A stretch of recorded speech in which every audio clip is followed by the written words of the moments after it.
O Observatório da Imprensa está de volta com uma edição especial sobre o jornal Última Hora, que circulou em São Paulo, Rio de Janeiro, em edições satélites em Niterói, Brasília, Curitiba.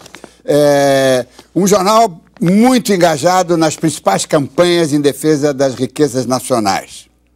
A Última Hora tinha também um engajamento político, né? Quer dizer, ela teve um objetivo ao ser criada. Mas o tempo todo a campanha pela democracia. E democracia não existe, né? Direito de cidadão não existe, liberdade pessoal não existe, se você não tem realmente uma liberdade de imprensa. Uma delas muito forte foi a questão do petróleo. Havia uma campanha do exploração do petróleo das reservas do Brasil desde 1946.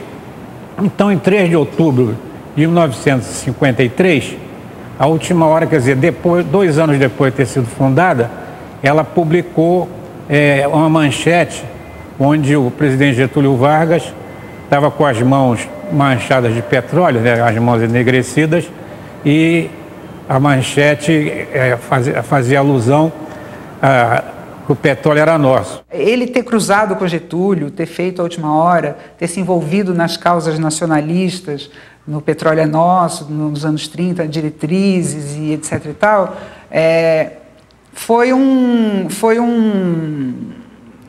motivo de orgulho para nós, os herdeiros, por exemplo, e graças a Deus, na minha opinião, ele estava do lado das boas causas. A maior campanha sempre era isso, né? Era a defesa desse lado do interesse público, desse lado da sociedade, da cidadania, permanentemente. Era um jornal muito interessante, um jornal que realmente marcou época, mas que a partir do AI-5 caminhou inexoravelmente para a falência, para o fechamento. Foi cerca de 2 anos depois, foi literalmente estrangulado, porque realmente a extrema-direita, que já tinha feito o IPES, o IPAD, aquela coisa, que já tinha tomado medidas que afetavam extremamente a circulação do jornal, como praticamente o boicote da publicidade e outras medidas que realmente prejudicavam o jornal. Ele não teve condições de durar mais do que 2 anos, embora a direção do jornal tivesse sido entregue do Antônio Jobim, que era um moderado. Era um homem que procurava sempre conciliar e subsistir dentro do regime militar. O governo é passageiro. Os jornais é que deveriam ser eternos, ou pelo menos durar o máximo possível. Alzir Abreu, o Samuel conseguia esse milagre, não é, de se dar bem com todos. Quer dizer, ele tinha...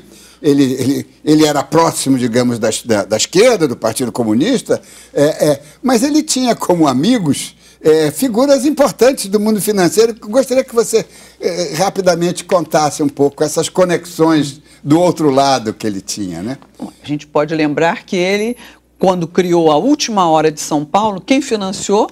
Francisco Matarazzo, entendeu? Então, ele tinha essas ligações e tinha esses apoios, né? Quando todos acusavam ele de ter apoio só do Banco do Brasil, do governo Vargas, ele tinha apoio de... Não, apareceu aí a foto do Walter Moreira Salles. Lógico, exato. O galote da Light era amicíssimo com ele, portanto... Ele sabia conciliar. Tem aqui uma coisa rapidíssima que eu quero mostrar, que essa primeira revista, a Revista Brasileira, a primeira revista que ele dirigiu mesmo, de 34, não é? E ele aparece como secretário de redação. Mas o diretor da revista era Batista Pereira. Batista Pereira era um grande nome da aristocracia brasileira, era o genro do Rui Barbosa, tinha sido genro do Rui Barbosa. Quer dizer, ele conseguia, ele conciliava, ele estava sempre, quer dizer, o Novo Brasil era o Samuel Weiner. A industrialização. Ele foi o homem da industrialização brasileira na imprensa.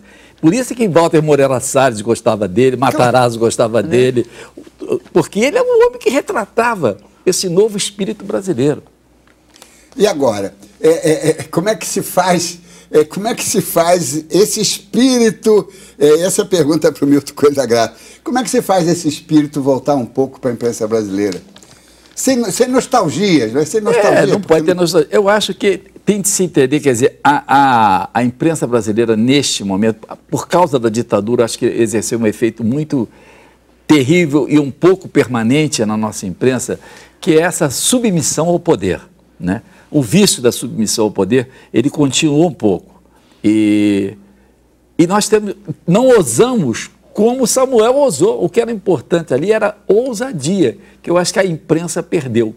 Acho que a imprensa hoje ela tem ousadia para fazer mudanças industriais, mas não tem ousadia na concepção do jornal. Se você olhar bem, nossos jornais estão parados no tempo. Alzira, como é que você vê isso? Você que é uma estudiosa da política e da imprensa, você trabalha com a imprensa, você mergulhou nas coleções de jornais como ninguém.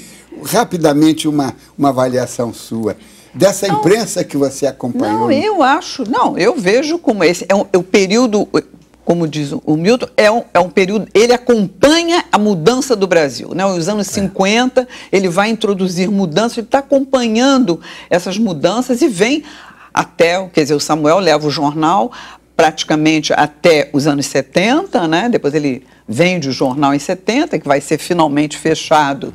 Ele vai vender em 70 e depois vai ser fechado em 91. Você está falando, ele foi criado em 51 e ele é fechado em 1991. Eu acho que sim, que o jornal hoje precisava ter um pouco do espírito do Samuel Weiner, né? De ousadia, sabe, de criatividade. De vibração. De vibração. Eu acho que sim, que está faltando um pouco isso. O jornal está precisando um pouco de buscar, né, no Samuel Weiner alguns Samuéis Weiner, né? Quer dizer, com essa vibração, com essa entrega total ao ofício, não é? Ele só pensava jornal. Tem 30 segundos. Você mencionou lá atrás Roberto Marinho, como também um inovador melhor. Roberto Marinho me contratou ao saber que eu tinha sido a última hora, 15 anos depois, só para registrar isso. Chegamos ao programa, quero agradecer a presença do jornalista Milton Coelho da Graça, da historiadora Alzira Abreu, e lembre-se, acompanhando o Observatório pela TV, pela internet e pelo rádio, você nunca mais vai ler jornal do mesmo jeito. Boa noite.